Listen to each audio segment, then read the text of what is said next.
Weaving a Christmas tree is a simple enough project for the younger members of your family, and it's not terribly messy either. As I go through each of the steps, I'll talk about the various supplies that you need, and at the end of the video, you'll find a complete list of all the things that I used to create my woven Christmas tree. First thing you'll want to do is get the ribbon cut.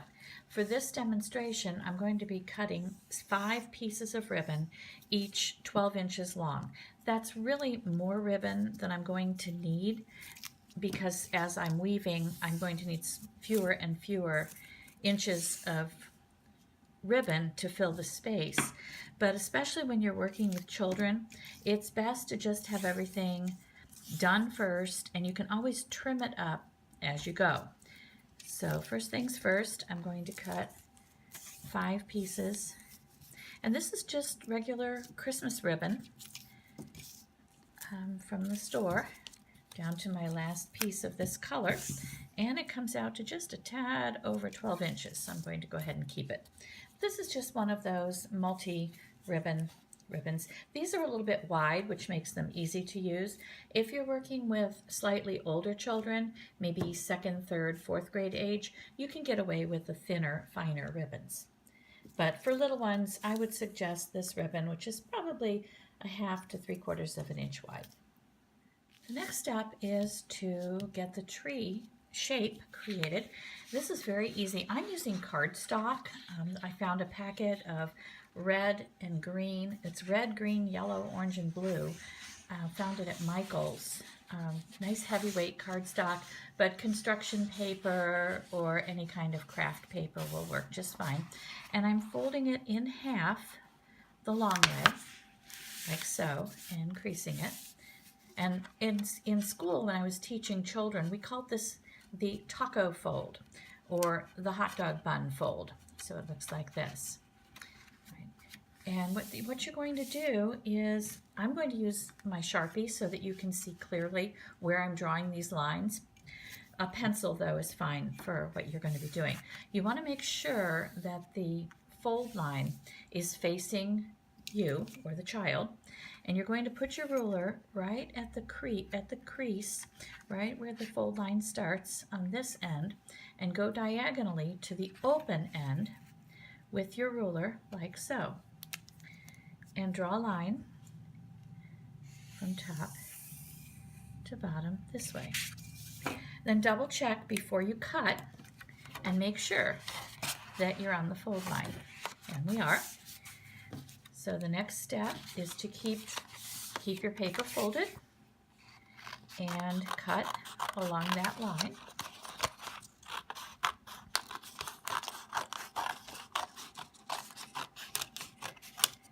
These little scraps can be put aside to use for other projects. You can use them, kids like to use them for all sorts of things. I'm sure you'll find a use. Now I have my tree, and it looks like this when I open it up. But for right now, I'm going to leave it closed. The fold line facing me. My line where I was drawing is here. And the next thing I'm going to do, I wouldn't need to do this with an older child or with an adult, but with young children, we used to draw what we called the stop line. And what we would do is put the ruler so that we saw just about 1/2 inch or so, like this. And this was the stop your scissors line, because when children are cutting through the paper, they have a tendency to just keep cutting all the way through and chop their tree in half. So this is the stop line for cutting. It's right here on the edge. Then what we would do is take our ruler, and the amount of space between the lines really is not important. It doesn't even have to be perfectly equal or even, but we made lines roughly 1/2 to 3/4 of an inch apart. Some children are going to want to put their lines very, very close together, and I don't recommend that because it means very, very fine fingered weaving, and that can be challenging and frustrating when they realize how much more difficult it is to get through all those little tiny spaces. And I'm going to stop right about there. Now I have my cutting lines and my stop line. So my next step, and making sure again that I'm on the fold, I'm going to cut from the fold to the stop line, like so.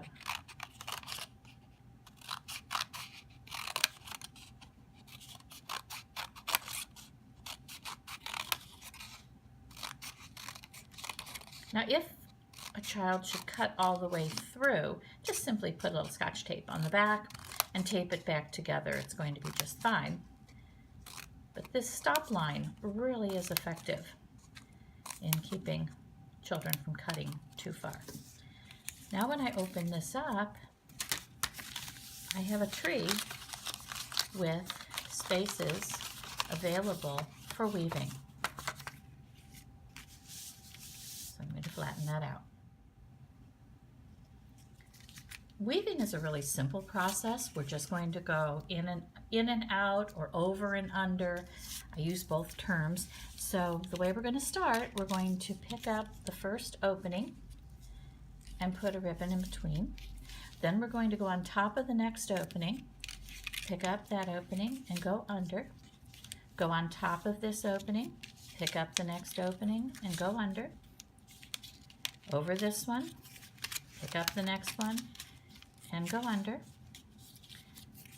Over this one, pick up the next one and go under. And repeat until you get to the top of the tree. And you should be able, you'll come to your last cut and put that back behind the tree. Slide it over a little bit like so. Now, one of the frustrations with young children is that it slides out. So you can flip it over right away as soon as a row is in. Take just a little piece of tape and tape it down on the end. And that will avoid frustration with the piece slipping. To do the second strip, we're going to reverse the over-under process. So since we were over this first line right here, we're going to go under that one, over the next one, under, and over. The idea is to have the tree with this weaving look like a checkerboard. And when I was teaching, that was our test. Your weaving is done correctly if it looks like you could play checkers. Kids like that, and they totally understand that. Since this one is going to, I don't want this one to come up and be stuck up here, so I'm just going to leave it underneath. And then I'm going to slide this over just slightly, like so.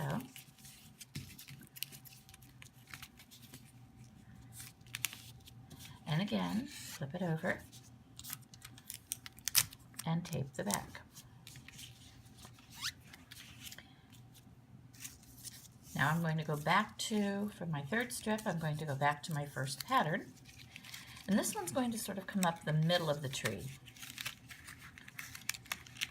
kind of right along the fold line. And I'm going to follow the same process. So a tip when working with children for this one is, does this one look like the first one?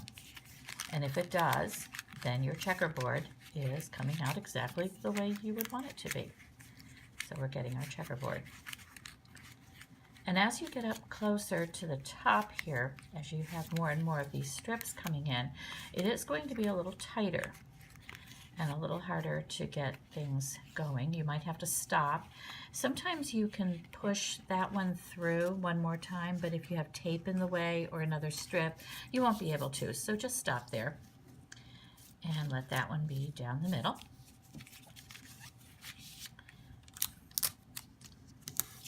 And flip and tape.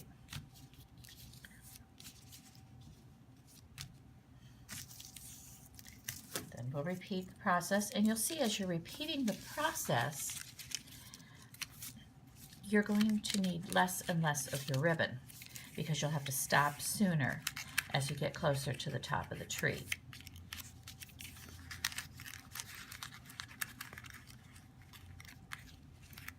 I'm going to take this one up. And this one I'll be able to get up a little bit higher here. And I'm going to just tuck it underneath this strip right here. This is a little tight, so if you're working with children, they may need a little adult hand to help with that little bit right there. And now I have that one in place. Flip, tape. And my last one, of course, is going to be kind of along this edge here. This is going to be the tightest of my pieces. And you will find if you're using thinner ribbon, you'll be able to put more rows of ribbon in this amount of space. But I'm using thicker ribbon, so not able to put quite as much through my space. I don't know if I can't even get that one up there, so I'm going to stop right there because it looks good and it looks complete. Tape. Now what you'll do here with these, take this end and just fold it, crease it right there, a little piece of tape. This one, tape right here like so, flip this one up like so, tape this one down, flip this one up.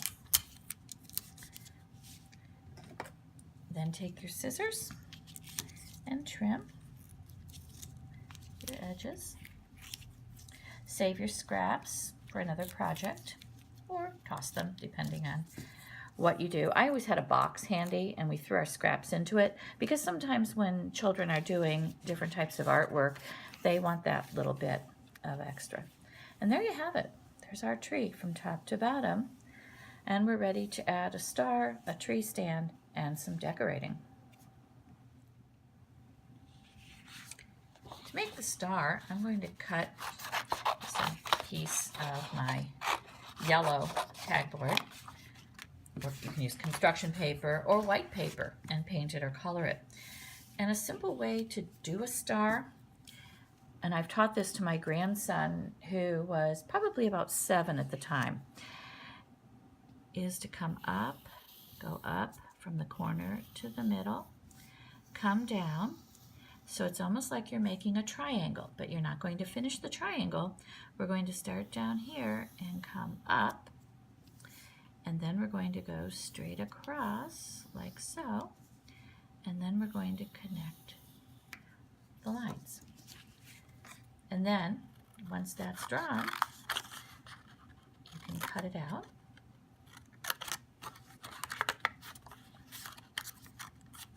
Like so. This will be the back since we'll have pencil lines showing.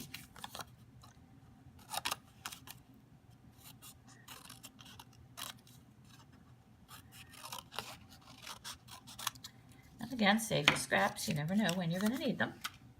Flip it over and you have a very nice star. A little bit of school glue, or in this case I have Elmer's glue, but school glue or Elmer's glue. Put a little dot of glue at the top of your tree and press your star into place. Then if you want to get a little bit fancy with your star, I have this glitter glue. It's just craft store glitter glue. I got this one at AC Moore. And you can use a little glitter glue to decorate your star. Loose glitter works too, where you just take your regular glue and draw your glue lines and sprinkle your loose glitter.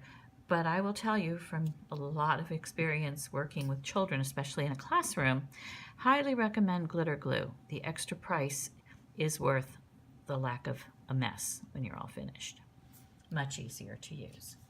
So now I have my little star ready to go. I'm going to use a similar process to make a little tree stand. Just going to cut out a square of my paper and take a look at where it would fit underneath my tree. And with a very young child, you could leave it exactly like this. If you have an older child, you can show them how to draw lines that go in so that it looks more like a little flower pot.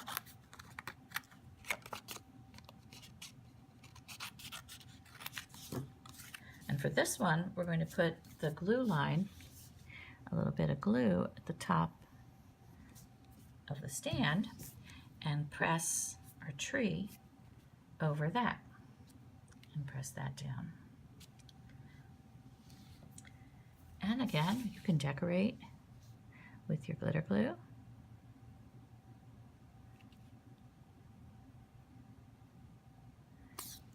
Like so. And now I have a tree stand, my woven tree, and my star at the top.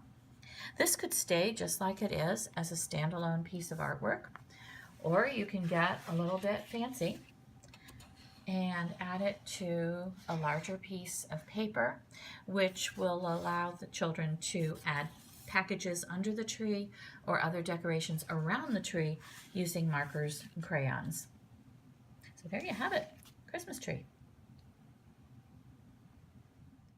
And that's it, some super simple holiday family fun. I'll be posting this list of supplies on my website in a blog post, so you can expect a link below this video to lead you right there if you'd like to copy it and save it for your own use. So have a great time, get your supplies together, and have fun. Merry Christmas!